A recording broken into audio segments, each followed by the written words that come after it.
అదే RTV app వార్తల్ని క్షణాల్లో చదివే అవకాశం ఉంటుంది. ఒక న్యూస్ పేపర్, ఒక టెలివిజన్ ఛానల్ మీ చేతుల్లో ఎప్పుడూ ఉంటాయి. ఎసెన్షియల్ పరిశ్రమలో ఘోర ప్రమాదం జరిగింది. ఈ పరిశ్రమ వద్ద బీసెఫ్కి వెళ్తున్నటువంటి విధులకు వెళ్తున్న కార్మికులు రియాక్టర్ పేలి అక్కడే పడిపోయారు. ఇంకా రియాక్టర్ దగ్గర ఎంతమంది చనిపోయారో, ఎంతమంది దెబ్బలు పేలారో కనీసం యాజమాన్యం ఎటువంటి వివరాలు అనేది బయట పెట్టడం లేదు. ఈ రోజు మేము అత్యుతాపంలో ఉన్నటువంటి ఎవరైతే గాయపడ్డారో వాళ్ళ దగ్గరికి వెళ్ళాం. వాళ్ళ దగ్గరికి వెళ్తే ఒకరు చెవులు పోయి, ఒకరు చేయి పోయి, ఒకరు కాలు పోయి, ఇంత దుర్మార్గమైన ఘటన జరిగితే కనీసం యాజమాన్యం వచ్చి ఎవరికి ఏ ఊరు వాళ్ళకి ఏం జరిగింది, కుటుంబాలన్నీ కూడా ఇక్కడ వచ్చినా సరే కనీసం సమాధానం చెప్పడం పరిస్థితి. ఈ యొక్క ఎస్సీజెడ్లో ఉన్నటువంటి ఫార్మా కంపెనీలు వాళ్ళ లాభాల పరమావధిగా కార్మికుల ప్రాణాలు పణంగా పెట్టి పనిచేస్తున్న వాళ్ళు మాత్రం వాళ్ళ లాభాల పరమావధిగా పనిచేస్తున్నారు. కార్మికుల భద్రతని కనీసం పట్టించుకోవడం లేదు. ఇంతకుముందే మన పక్కన ఉన్నటువంటి సాహిత్య ఫార్మాలో పెద్ద ప్రమాదం జరిగింది. నిన్న కాక మొన్న ఇక్కడ వసంతలో పెద్ద ప్రమాదం జరిగింది. ఇటువంటి ప్రమాదాలు నిరంతరం జరుగుతున్నా సరే ఈ యొక్క యాజమాన్యాలు కానీ, ఏదైతే ఏపీఎస్ అధికారులు కానీ, లేబర్ అధికారులు కానీ, ఫ్యాక్టరీ ఆఫ్ ఇన్స్పెక్టర్ కానీ, కలెక్టర్ కానీ ఏదో ప్రకటనలు ఇచ్చి ఆ రోజుకి కూతు మాత్రం చెప్పి ఏదో ఒక నష్టపరిహారం ఇచ్చి చేస్తున్నారు తప్ప ఏదైతే పరిశ్రమలో భద్రతలు లేవు ఆ భద్రతల్ని పట్టించుకోవడం లేదు. ఏవైతే సేఫ్టీ ఆడిట్ ప్రతి సంవత్సరం చేస్తున్నాం, ప్రతి 6 నెలలకు చేస్తున్నాం చెప్పి ప్రకటన చేస్తున్నారు. మరి ఆ భద్రతా ప్రమాణాలు పాటించినాయి. ఏదైతే సేఫ్టీ ఆడిట్ నిర్వహించినా ఆ యొక్క ఆడిట్ రిపోర్ట్ని బయట పెట్టట్లేదు.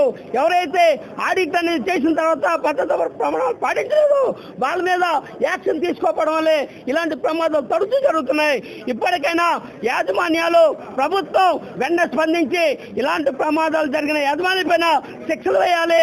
ఇటువంటి పరిశ్రమలు బ్యాన్ చేయాలి.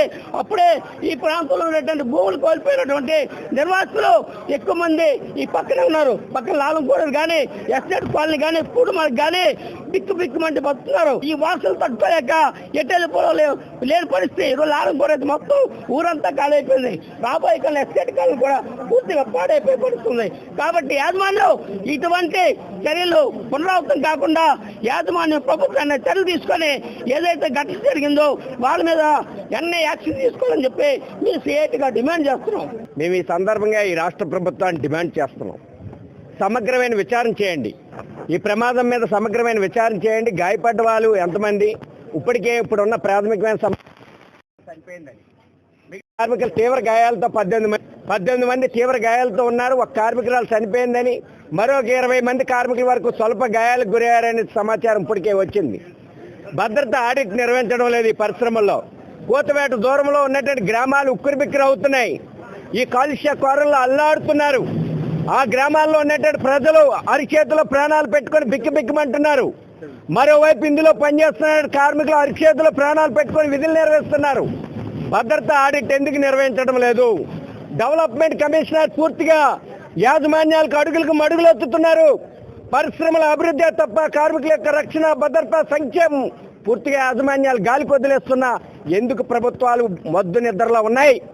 ఎందుకు వరుస ప్రమాదాలు జరుగుతున్నాయి? ఈ పరిశ్రమల మీద ఆడిట్ నిర్వహించరు. అందుకని గాయపడ్డ కార్మికులకు మెరుగైన వైద్యం అందించాలా. అలాగే చనిపోతే కార్మికులు ఎవరైనా దానికి రాష్ట్ర ప్రభుత్వం, పరిశ్రమ యాజమాన్యమే బాధ్యత వహించాలా. ఆ చనిపోయిన కార్మికులకు ప్రతి ఒక్కరికి ₹1 కోటి పరిహారం చెల్లించాలా. సిఐటియు డిమాండ్ చేస్తూ ఉంది. ఇప్పటికే ఆ రకమైనటువంటి పరిహారాలు ఇచ్చినటువంటి దాఖలాలు ఉన్నాయి. ఇంత కాలుష్యానికి కారణమైంది ఈ పరిశ్రమ.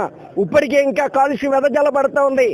నేషనల్ గ్రీన్ ట్రిబ్యునల్లో కూడా ఈ పరిశ్రమ మీద సిఐటియు ఫిర్యాదు చేయబోతుంది అనేటువంటిది ఈ సందర్భంగా మేము తెలియజేస్తా ఉన్నాం. మరిన్ని వీడియోస్ కోసం ఛానల్ ని సబ్స్క్రైబ్ చేయండి. లేటెస్ట్ అప్డేట్స్ కోసం వాట్సాప్ ఛానల్ ని ఫాలో చేయండి. అండ్ లింక్ డిస్క్రిప్షన్ లో ఉంది.